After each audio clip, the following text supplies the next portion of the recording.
This is Vermont, a place apart, a special world, a state in a natural state as Robert Frost described it. The early French traders called her mountains les Monts Verts, the Green Mountains, thus the name Vermont, for a rolling, forested land. And the people of Vermont are proud of their state's pristine natural beauty and the green industries of farming, maple sugaring, and tourism that sustain the economy. This, however, is a story about a very different industry, an essential industry in Vermont's past. What's very, very interesting is that from the very beginning of human history in Vermont, which we say starts about 12,000 years ago when the earliest Native Americans came into Vermont, what we're seeing is very earliest extractive industries. The native peoples from the very beginning needed to secure stone for tool making. Throughout prehistory, Green Mountain quartzite was an important part of the exchange network. For the first 10,000 years, they were making and using spear points. Then about the time of Christ, they started making arrow points. So extractive industry is something that has happened from the very beginning of the peopling of Vermont. Today, it's difficult to imagine the active quarries and mines that once impacted Vermont's landscape. Indeed, Vermont's mineral resources were an important part of the state's early economy and played a vital role in our young nation's development. The early English settlers built iron furnaces, which today lie abandoned up and down the spine of the Green Mountains. The roar of fires from huge blast furnaces could be heard throughout the countryside, from miles away. Red-hot molten iron flowed from their arches to fill the settlers' insatiable need for basic iron tools and household goods. Ironworks quickly grew to an industrial scale. We have a Vermont that is known for its antique stores and its cheese and Plymouth. But early Vermont was also iron making. It was a dirty, gritty business. A lot of local histories talk about the industries of the town that made it rich and built the libraries and the churches, but they don't really talk about where the money came from. There was those gritty little mills down by the waterfront where people swore they drank alcohol. They didn't go to church. But that's where the money came from that built the buildings that we love about Vermont. The wealth that paid for those libraries and churches also came from Vermont's stone quarry. By the early 1900s, the mining of stone was Vermont's most important industry. The principal slate belt of Vermont is on the western edge of the state and has been second only to Pennsylvania in producing slate for the nation. Because of its durability, slate was used mainly for roofing shingles. The original roof of the Pentagon and the roofs of museums and universities across the country were made of Vermont slate. The largest producer of roofing slate in America is definitely the Slate Valley. And it had a huge impact, both economically and culturally, in western Rutland County. There's no question that it infused huge amounts of money, many people, and really defined the character of that part of Vermont. Vermont's marble comes from a thin belt on the western side of the state. For 50 years, the Vermont Marble Company was the leading producer of marble in the United States, with offices in every major city in the country. All over America, there are beautiful buildings made of Vermont marble. Eventually, granite overtook marble as Vermont's most economically important stone. Barre became the granite center of the world, with 5,000 men working in the granite quarries and mills. Important buildings and exquisitely carved monuments stand testament to Vermont's granite industry. Our primary focus, however, is on an industry on the eastern side of the state, copper. Spanning a period of 150 years, the industry contributed to Vermont's economy and played a significant role in shaping the nation's history. To see how this industry began, it's important to understand the powerful forces at work in our young nation's history, forces that spurred unprecedented industrial development.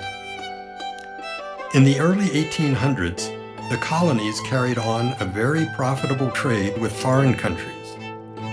Merchants accumulated great wealth by shipping raw materials abroad and by bringing manufactured goods back to the colonies. But the British constantly harassed American ships, seized American sailors, and forced them to serve in the British Navy. Angry and frustrated, President Thomas Jefferson persuaded Congress to pass the Embargo Act of 1807. When that didn't stop the harassment, an equally frustrated President Madison asked Congress to declare war on Britain. The Embargo Act, and then the War of 1812, effectively ended all foreign trade. The United States was suddenly cut off from the rest of the world and found itself in great need of all kinds of manufactured goods. The shipping merchants quickly turned their fortunes toward manufacturing, which greatly increased the demand for raw materials, including metals. At the same time, a burgeoning interest in the country's geology facilitated the search for ore. The stage was now set for mining in the remote hills of eastern Vermont. Eventually, the copper mines of Vermont's Orange County would operate over a period of 150 years to supply our nation's industries.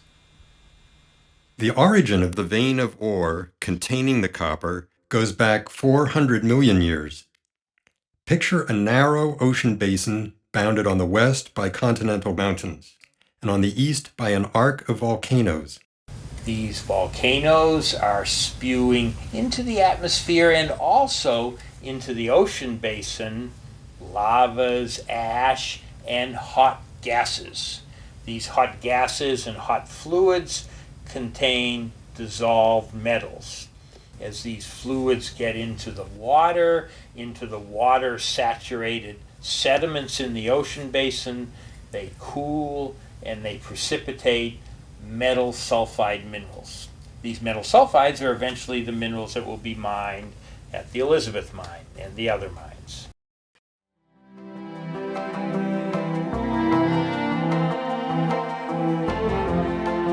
A large bed of pyrrhotite ore was discovered by accident in South Stratford in the year 1793.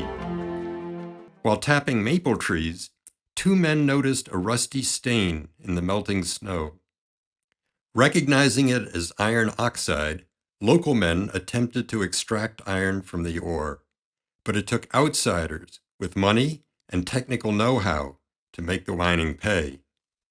Colonel Amos Binney, one of Boston's richest merchants, formed the Vermont Mineral Factory Company in 1809.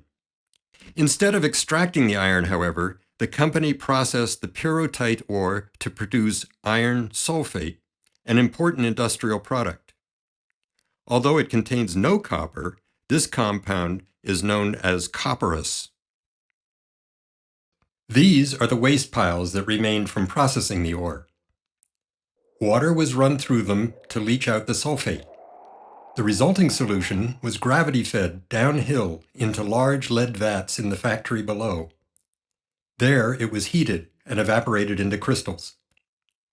The iron sulfate, or copperas, was an industrial chemical highly valued in the 19th century.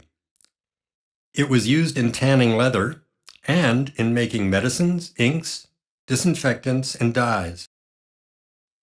Recognizing the importance of the growing South Stratford industry, President James Monroe visited the Copperas works on a New England business tour in 1817.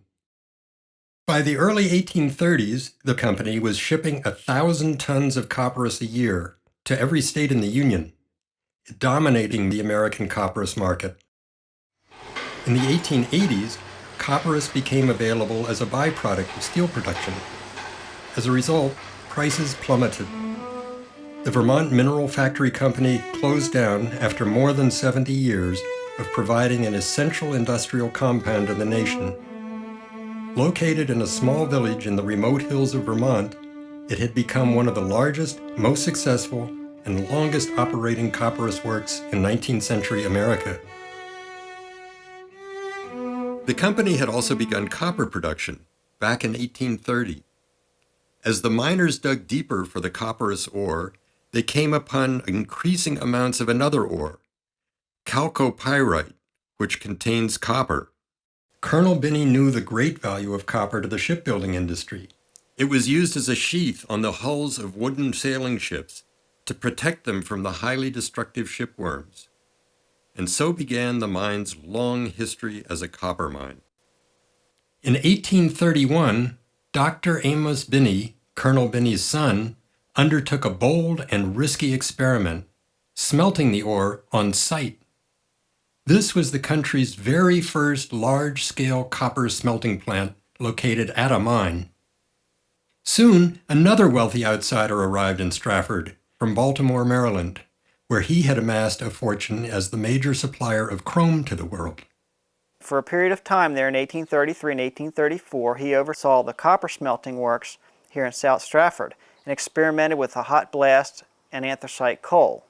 Hot blasting became a standard method and continues to be used in today's metallurgical industries.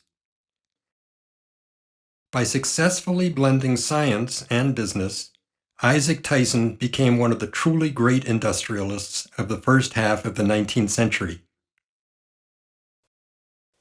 Due to an uncertain economy, copper smelting in South Stratford ceased in 1839. From then on, depending on the fluctuating price of copper, the mine was repeatedly opened and then abandoned over the next 120 years. Copper mining in the nearby town of Vershire had also begun in the 1830s. When Smith Ely, a retired wealthy New Yorker, took over the mine in the 1860s, it became a financial success. The story of the Vershire copper mine rivals any boom and bust mining story from the Old West.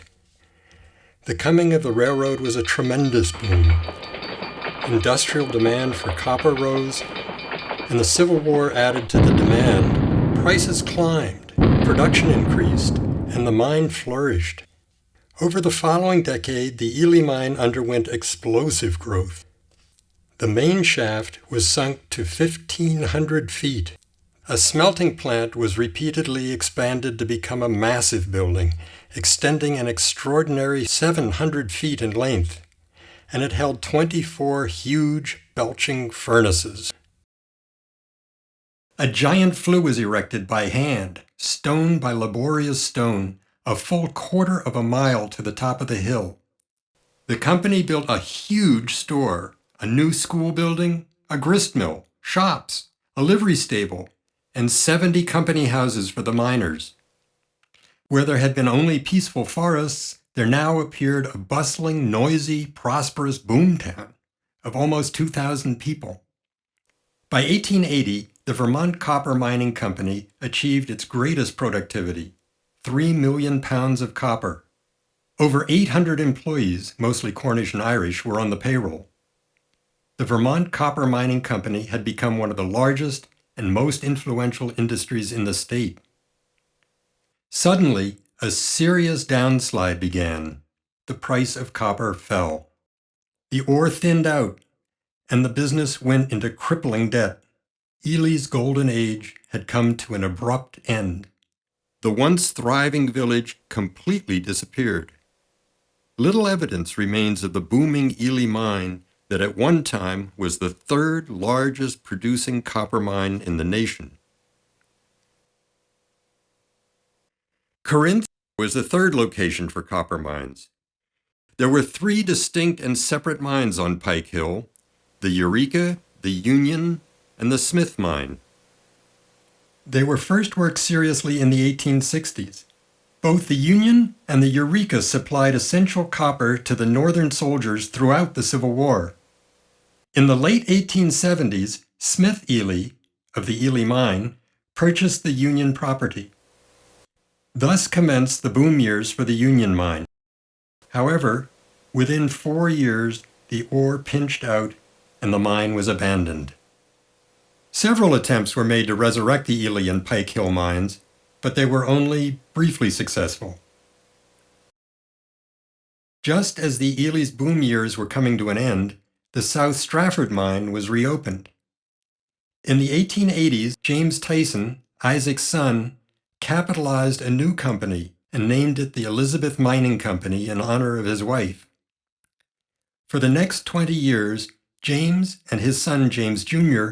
fought hard to make the Elizabeth mine a paying proposition.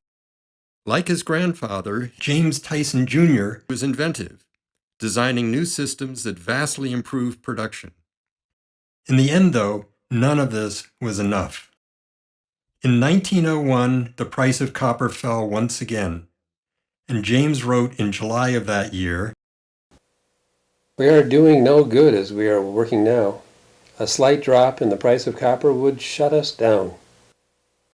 They were forced to sell. In 1905, August Heckscher, a New York multimillionaire, bought the property. He built a dam and hydroelectric plant on the White River, running power lines 10 miles over the mountains to the mine site. He installed an elaborate 300-ton furnace and erected a long brick flue and a 125-foot chimney. And then disaster followed disaster. The dam partially washed away, twice. The furnace was destroyed by fire in 1908. A gas explosion tore up the flue the following year. Heckscher conceded defeat and closed the mine. World War I gave the mine a brief 2-year lease on life, but prices declined at the end of the war, and the newly formed Vermont Copper Corporation plunged into bankruptcy. Over many years, the mine lay abandoned. Trees gradually reclaimed the wind-swept Copperas Hill. But in the 1940s, copper was urgently needed again for war, and the Elizabeth mine came back to life. World War II was to usher in the Elizabeth mine's glory days. In 1942, the government urged a wealthy native Vermonter named George Adams Ellis to revive Stratford's copper mine. He raised the necessary capital, formed the Vermont Copper Company, and secured a government contract guaranteeing a premium price for the copper. The government was urging all haste in reopening the mine, and work proceeded at a fevered pitch. Derelict buildings were torn down to make way for a complex of mine buildings and mill structures. The 1898 Tyson adit was widened to accommodate electric mine cars, and extensive underground work was done. Amazingly, the huge task of bringing the long idle mine into production was accomplished in just 9 months. Production began in the spring of 1943, and soon the mine was operating around the clock. The 1950s brought the mine's peak years. A new open cut, the South Cut, was excavated, providing better quality ore. The Korean War and a strong economy brought rising prices. With improved equipment and a more stable labor force coming from 16 surrounding towns, production climbed, reaching an average of over 800 tons a day. By 1955, the annual payroll was more than $1 million, and sales exceeded $3 million. By the next year, however, production fell, at the same time that prices dropped sharply. When it closed, the Elizabeth had 5 miles of underground workings. It had been the site of 9 distinct smelting campaigns and had produced a total of 100 million pounds of copper. During its final run, the Elizabeth mine had become the largest and most productive copper mine in New England. Operating in the remote hills of Vermont, the Elizabeth, Ely, and Pike Hill mines played a crucial role in the growth of our young nation.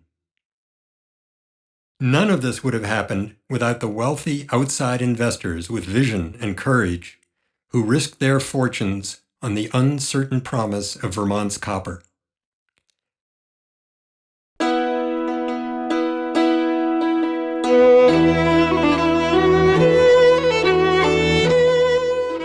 The real heroes were the men who worked in the mines. Most of the miners working at Ely in the 1800s were from Ireland and Cornwall, England. The old-time Cornishmen were dedicated to their jobs in the bowels of the earth. They were born to it and put to work at the tender age of 10 years or younger. The men began their days by entering a deep shaft that plunged downward into a world of darkness. Smoking oil lamps and flickering candles lit an uncertain path as the men picked their way down in the surrounding gloom. Hand drilling was back-breaking, dangerous work in the dim light, requiring a steady hand and a sure eye. Drilling alone, a man did his own striking, turning the drill after each blow to make a round hole. When drilling together, one man held and twisted the drill while the other struck it with a 10-pound hammer. A miss meant a broken arm or worse. The miners tamped explosives into the hole, lit the fuse, and scurried a safe distance away to avoid the flying rock. The tunnel behind erupted with a clap like thunder, and billows of dust swirled behind them. Premature or delayed explosions were common enough to take many lives. After the blast, miners tapped the walls and roof to detect loose slabs or chunks left by the explosion. Too often, the tapping hammers let down a slab, whose crushing weight snuffed out the life of a miner caught beneath it. Death was often agonizing if the victim was not killed instantly. Next, the rocks were hammered into manageable chunks to go to the cobbers. The cobbers were boys, as young as 10, who worked 10 to 12-hour days hammering the chunks into walnut-sized pieces. Mangled fingers were the rule, not the exception. The ore then traveled along rails to the roast beds, where it burned in piles for 2 to 3 months, spewing forth sulfur dioxide. The last step was smelting the ore in the gigantic smelting shed. The furnace men used ladles to dip the red-hot liquid that flowed from the furnaces. They often suffered severe burns from contact with the molten slag. A miner later wrote of working in the mines, "Our voices echoed like we were talking inside a hollow barrel. We had to hold on to our food to keep the rats from stealing it. We were always surrounded by a squeaking circle of rats." Living conditions above ground were little better. The hillsides were bare. Toxic sulfurous smoke had killed all the plant life. Sulfur fumes permeated the atmosphere. In this time before labor unions, workers were given little compensation or consideration. By contrast, the owner's grandson, Ely Goddard, was an elegant dandy who led an extravagant life. He built a large mansion in the center of the village, naming it Elysium, and staged fox hunts and grand banquets for his wealthy visitors. Ely Goddard's ostentatious display of idle wealth fueled the resentment already brewing among the miners. In 1882, the price of copper dropped sharply. The costs of extracting the copper exceeded revenues, and the company frequently missed paydays. The men and their families were in desperate straits. For 2 years, their pay had been very irregular.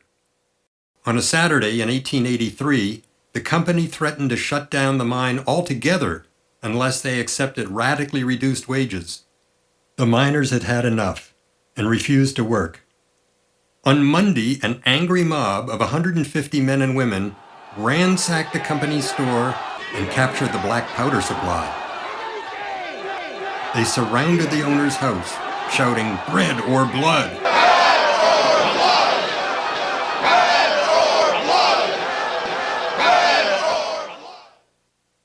On Wednesday, they gave an ultimatum. Pay us by Saturday, or we blow up the mine. The next day, the company contacted the governor to send in the militia. Early Saturday morning, 5 National Guard companies marched into the village. A few sleepy miners cautiously stepped out and stared as their ringleaders were taken away. Seeing the miners' destitute condition, the guardsmen soon were sharing their rations with the starving families. The so-called Ely War was over before it had begun. In the end, the company paid the miners a mere 20% of the wages due them. They had no choice but to leave in search of other jobs.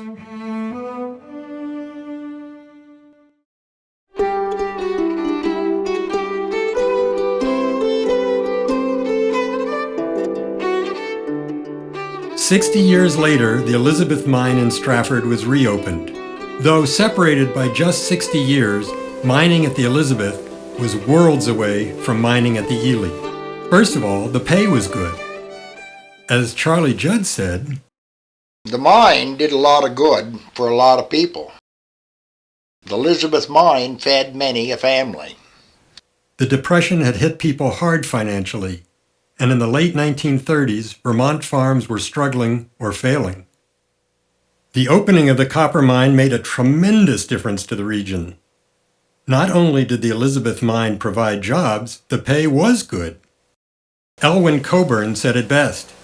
"The times were tough here in '39 till these mines started, and by gory, they paid money on the government job. It wasn't no time before I was getting $100 a week. I tell you, $100 a week. Well, by gory, if that wa'n't rosy." The men felt great pride in doing jobs essential to the war effort. Copper was desperately needed for radar and communications, for ammunition and aircraft, for ships and submarines.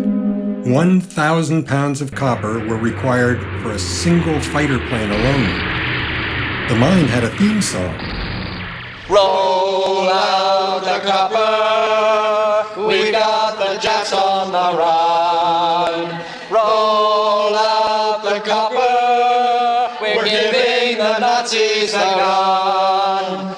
Boom, boom for victory, we'll soon ring bells of good cheer. So keep your courage way up, for our gang's all here. The managers supported the miners and were highly respected. Buster Banker was typical. As mine captain, every morning he toured the mine, visiting, inspecting, and offering advice to each of the drilling teams. He knew every inch of the mine and was well liked as a boss. Safety and first aid were emphasized, and the accident rate was low. The company published a monthly magazine for the workers, built a ball field and fielded a team, and hosted picnics, parties, and dances. It was kind of well known that anyone that left the organization got to have a party. And so sometime after, I believe back when Pop Snow was there, one of our first presidents, they bought this mansion. It was 2 miles from the copper mine. And the president always had it for his living quarters. So they would have a party over to Gove Hill, and they would have a very nice buffet, and we'd have a sing-along, and then someone would get to dancing. There's always a box full of liquor bottles, and apparently they got this on the office expense account somehow. I never knew the ends of that one. Mining technology had changed dramatically. The miners wore electrically powered headlamps. Hand drilling was gone for good. Instead, they used powerful pneumatic drills with diamond bits. Dynamite replaced the less reliable black powder. The back-straining shoveling of earlier days was gone. Machines moved and loaded the ore. Electric rail cars replaced horses. Breaking up the ore no longer required picks and hammers. The ore was crushed and ground mechanically in the mill. Electricity powered the conveyor belts and the pumps and ran the giant fans that replenished the underground air. However, that's not to say that copper mining had become an easy job. It was a time-consuming, labor-intensive process to extract the metal from the lean ore that averaged only 2 to 2.5% copper. By the 1950s, the Elizabeth was producing 800 tons of crude ore every day, which required using a ton of dynamite every day. It was still a dirty job that required skill and strength and a special kind of courage to work in the dark, subterranean world where dangers were always present. Dick Little, the chief engineer, described it this way. A man's attitude undergoes a big change underground. He knows the man working with him is dependent on him for his safety. A false move, a little bit of carelessness, mines are no place to fool around. It's like being in a different world. As the miners stepped off the hoist at the 1,000-foot level, they were surrounded by a thick, heavy gloom of smog and dust. The air was filled with the dank smells of rotting timbers, wet earth, and sulfuric acid. Water trickled continuously down the bare rock walls, making for slippery footing on the narrow paths of the interior. Noise was everywhere. The thumping of the powerful water pumps in the sump throbbed in their ears. A smothered explosion far ahead would send shockwaves bouncing through the drift.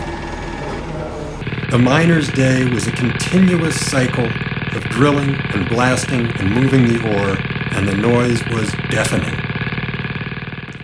The noise, a stoper makes a third to a half more than an ordinary jackhammer. And so you're in such a confined area. So once you get the thing going, you would just hang on the handle and slide over against this wall to get away from it, so as to try to get away from the noise.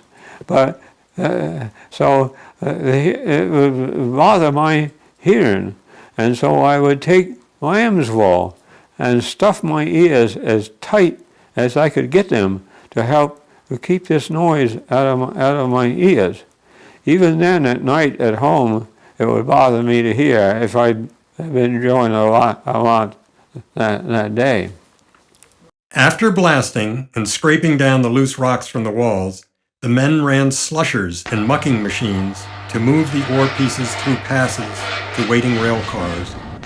From there, the muck went through a series of transfers on its way to the surface for processing. In the mill, the chunks of mined ore, some weighing 500 pounds, were crushed to pebble-sized pieces, half an inch in diameter.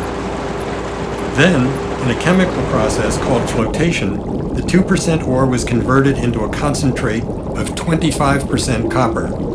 The concentrate was then moved by truck to the railroad station. From Pompanusic, the concentrate was shipped by train to Long Island for the final smelting phase, where it was converted to 98% copper. From the broad perspective, the importance of mines like the Elizabeth is that they produce the raw material for the metals which make our civilization possible. These are the things that make civilization go. Without them, it won't work. As in any industry or any endeavor that man takes on, it's the guys that do it that make it work, make it go. Everything that we do in civilization has been built by somebody who's, to me, a hero. Unlike the early days, serious accidents were not frequent in the modern operations of the Elizabeth. There were now hard hats and electric lamps instead of canvas caps and crude oil lamps. Regulations and strict safety rules made mining less hazardous. But still men died, were injured, and suffered from the after effects of years underground. 2 Canadian miners and 2 local men were killed in the 1940s. Drilling accidents, rock falls, and other mishaps took their toll. Larry O'Donnell remembers digging a man out after he fell into a draw hole. The loose muck had suddenly started flowing, and he was buried up to his waist by the rocks. I heard him holler. And I went up, and there he was, buried clear to his waist. So I went back down to scrape a bit and shook my leg as a signal for him to stop. There was some tubaphores there that used to fix the ladders and whatever, and I started piling them around and piling heavier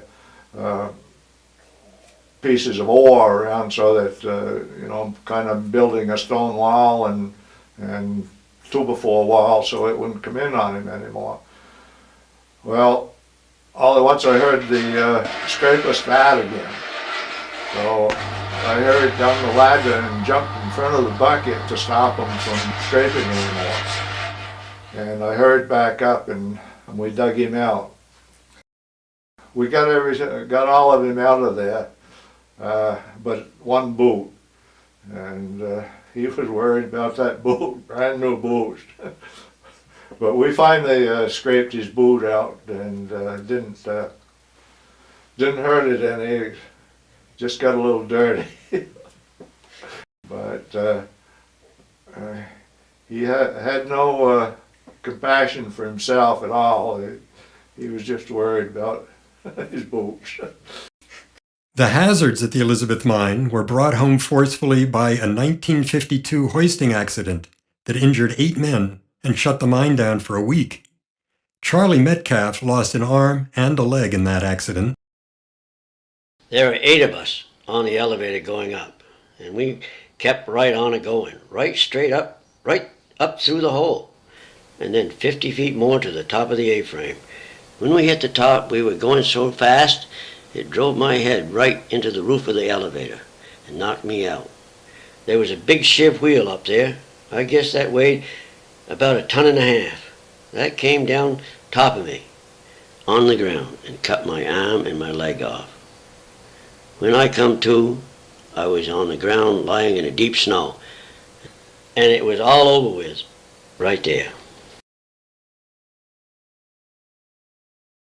In spite of the dangers, most miners love the mine.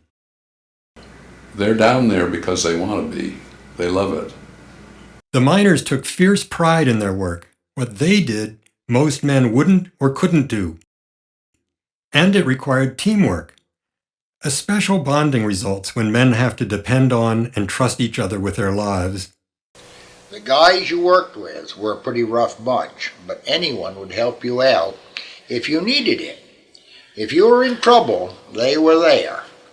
Everyone looked out for each other because you were looking out for yourself at the same time. It's the working together under those tough conditions that makes for strong friendships and strong feeling. They're your brothers. That's the way you feel about them.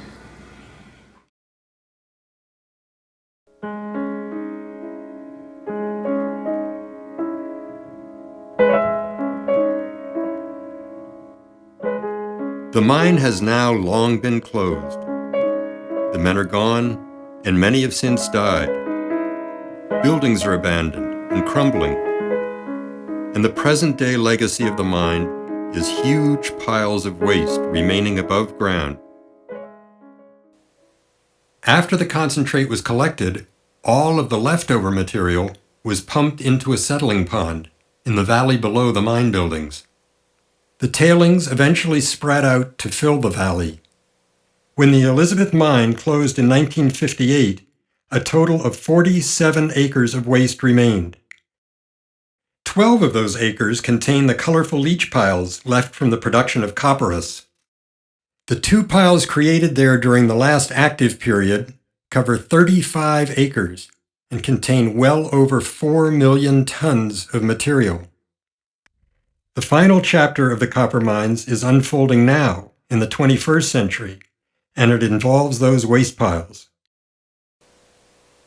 When sulfur-bearing tailings are exposed to air and water, sulfuric acid is created.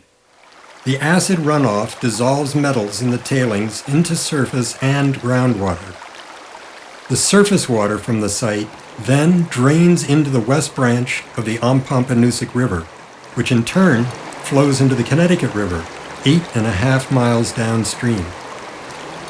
The acid drainage from the mine is polluting the Ompompanoosuc River. In 1996, a small group of concerned citizens met to discuss the problem, and the Elizabeth Mine Study Group was formed. We ended up getting a grant from the state of Vermont to look at the water quality at the mine site.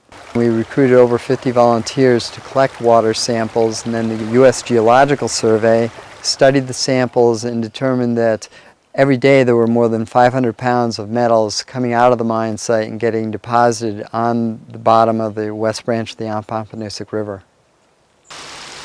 What we're doing with this project is collecting samples of aquatic life that lives on the bottom of the Pompanousek River.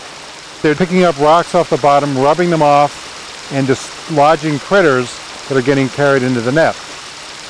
By sampling above and below and at various places on the river, we'll be able to see the change in the aquatic life community that results from the impacts of the mine. We took the samples to the biology lab at Dartmouth College, where volunteers sorted and counted the various species of aquatic insects. What we found was a clear impact on the numbers and varieties of insects from the mine runoff. Since the fish that live in the river are dependent upon the insects for their food, the number of fish are greatly reduced, and the overall biological health of the river is greatly impacted by the mine. The amounts of aluminum, copper, and iron in the river exceeded Vermont's water quality standards. In response to the results of the study and the increasing citizen interest in cleaning up the river, the state of Vermont requested that the Federal Environmental Protection Agency get involved. Copperas Brook and portions of the west branch of the Pompanousek River have been on the state's impaired list for a number of years. Given the magnitude of this site, the state did not have the resources to adequately address this impairment, so we asked EPA for assistance. We look at our work as finishing the life cycle, closing out the mining process. The ore's been recovered, the work's been done, the ore's been used in industrial activity, and now we're at the last stage of that life cycle. We're closing the site, we're doing the reclamation, we're making the site safe for human health and the environment, and it's just finishing that overall process that began with the early exploration through the finishing of the cleanup, and that's the overall legacy of mining. In 2001, the Elizabeth Mine Community Advisory Group was formed to act as liaison between the community and the EPA. Representing a cross-section of the community, the group meets regularly to review EPA proposals. Opposed? And the ayes have it. That same year, the Elizabeth Mine was designated a Superfund site. In 2002, the first cleanup proposal plan was submitted by the EPA. It involved diverting water away from the tailings, treating runoff, stabilizing the slopes of the tailings piles, and then covering them with an impermeable cap. The estimated cost was approximately $15 million. Public opinion was very mixed. Those opposed were concerned with preserving history and objected to a costly cleanup they believed out of proportion to the problem. For the Historical Society, the Elizabeth Mine site is a valuable resource. For 150 years, people worked here, producing first copperas and later copper. The Copperas hillside is particularly valuable and is particularly under threat now of destruction. If they cart off all the surface materials and dump them on top of TP1 or 2 or wherever, there will be nothing left from which future archaeologists can do some research and discover more about the history of this very valuable hillside. We're going to spend $20 million of our money, yes, taxpayers' money, it's our money, plus untold thousands every year to maintain this cleaned up site. But for what benefit? Has anybody thought of this? So far, the only benefit that I can see is we're going to make life easier for some of the lower forms of aquatic life in a 2-mile stretch of the Pompanousek River.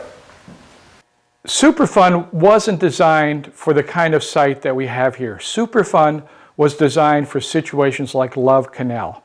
What we have here is a rather moderate problem, and we need to find a solution proportional to the size of the problem that we face. If we use Superfund, we face the danger of, in effect, using a sledgehammer to do finished carpentry. Those in favor wanted to stop the environmental damage and restore the land for future generations. I've been coming to the community mine meetings for over 2 years and read most of the documents and have listened to the technical advisors. I believe the EPA has done an extensive research and has come up with a reasonable solution. I want the EPA to move ahead with its current plan. I'd like to see the site cleaned up. In my mind, there's a significant impact to the ecological integrity of the Pompanousek River. And as a biologist, it concerns me that there's virtually 100% mortality of the fish and benthic organisms that are exposed to the Copperas Brook runoff. We need to make sure that the kids are going to grow up healthy, the plants will grow, it'd be nice to see some green out there, and the fish and all the other biota can thrive and survive. It's time to get it done. Things came to a head in the spring of 2003 at Stratford's town meeting. Townspeople voted and clearly supported the EPA's presence at the mine. Work on the site has at times been delayed due to lack of funding. The companies which owned the Elizabeth mine no longer exist. Hence, no responsible parties could be found to pay for the cost of cleanup. In 1980, the United States Congress passed an act to protect human health and the environment by mandating the cleanup of abandoned hazardous waste sites. In 1986, Congress imposed a Superfund tax on petroleum and chemical companies. The money went into a trust fund to pay for cleanups. When the Superfund tax expired in 1995, it was not reinstated. As a result, financial responsibility for Superfund cleanups has shifted from corporations to taxpayers. Because of this, cleanups have been delayed. In 2003, money was made available on a time-critical basis to deal with a potential emergency. The largest of the tailings piles was determined to be structurally unsound and at risk of collapsing. The fear was that, if it gave way, it could send some 500,000 cubic yards of toxic mud rushing downstream, threatening the homes along the riverbanks. Over the next 2 years, 100,000 cubic yards of tailings were removed from the northern end of the pile, and it was buttressed and reshaped to stabilize the slopes, removing the danger. The west-facing slope was cut back, stabilized, and reseeded. The old broken drainage system from the tailings pond was also replaced, and diversion channels were installed.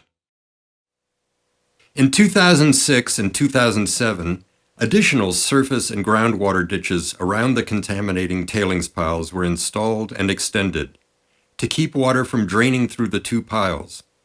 The smaller pile was reduced, relocating the material to the top of tailings pile 1.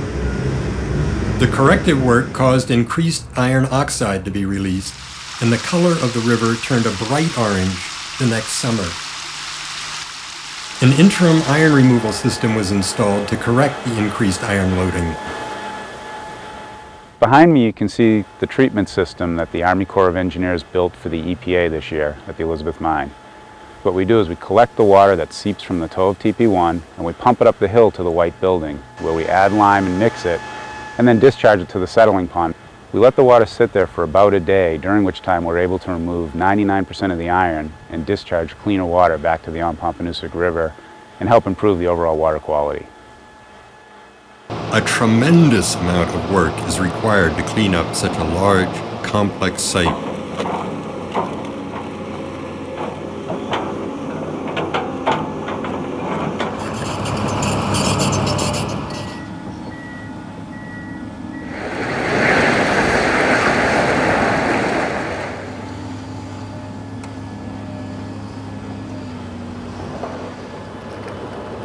Most of the work was done by local subcontractors.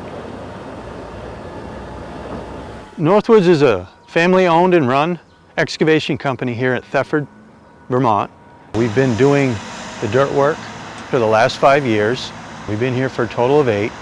We have roughly 20 employees here at the mine, and Northwoods feels very fortunate to have been part of this project. The majority of our focus at this site has been on the acid rock drainage, but in our investigation program, we discovered lead contamination in the old Copperas factories, which has caused us to design a cleanup action just for that lead. To prevent contact with the lead-contaminated soil, we placed 2 feet of white rounded stone around and over the old Copperas factory. In addition, we excavated the mine waste that had filled in Copperas Brook adjacent to Mine Road and formed a sediment basin. The blue stone that you see below the white rock is the outline of the sediment basin. Because of its historic importance, it was hoped that the Copperas area could be saved. However, it is the most toxic of the 3 waste piles. The copper concentrations coming off this pile, TP3, can at times reach 100,000 parts per billion. The cleanup standard is 13. The EPA believed that the only viable solution was to move the Copperas waste piles down to the top of the largest tailings pile. The next step was to cap the material with impermeable layers to keep rainwater from leaching through the tailings. I believe that the EPA put together a very effective cleanup plan. Mining is the bringing to the surface naturally occurring compounds that are in the rocks below our feet. The metals in the piles of crushed rock were not toxic for humans, but when exposed to water and air, did cause serious problems for the creatures living in the waters of the brooks and the rivers nearby. There is so much material there that it could continually keep a degraded river for hundreds of years. So the EPA designed a cleanup design that would isolate those materials and no longer allow the water to move through the tailings. Although the site has been remediated, it still remains to be seen just how clean the river and the streams will become. There are no guarantees here. The success we can point to is the fact that we know this is a much cleaner site now that it's been cleaned up. Since the cleanup's been completed, I've had the luxury of thinking about the future of the site. In light of last summer's tropical storm and the flooding, this cleanup might actually be a very good investment in the future by protecting the site from these very strong weather events. I then started thinking more to the future. And one of the challenges that we as a species is going to face is access to clean water. And although New England is blessed with many water resources, we too will begin to be challenged, in part because of climate change. And I began to wonder if the money we've spent on this cleanup might be an excellent investment into the future of a potential new clean water source for the residents of our towns. The mine has been a part of this community for nearly 200 years, but the legacy is bittersweet. The developers of the mine, in effect, mortgaged our future, and now we have to pay the tab, and not just here, but all the Superfund sites. The irony is that we learned what we know about science and technology by exploiting the natural world. And now we find that that's the ultimate bargain with the devil, because we have to fix it here. If we can't fix it, then how can we take on truly epic challenges like climate change? We have to try to fix it. We have no choice.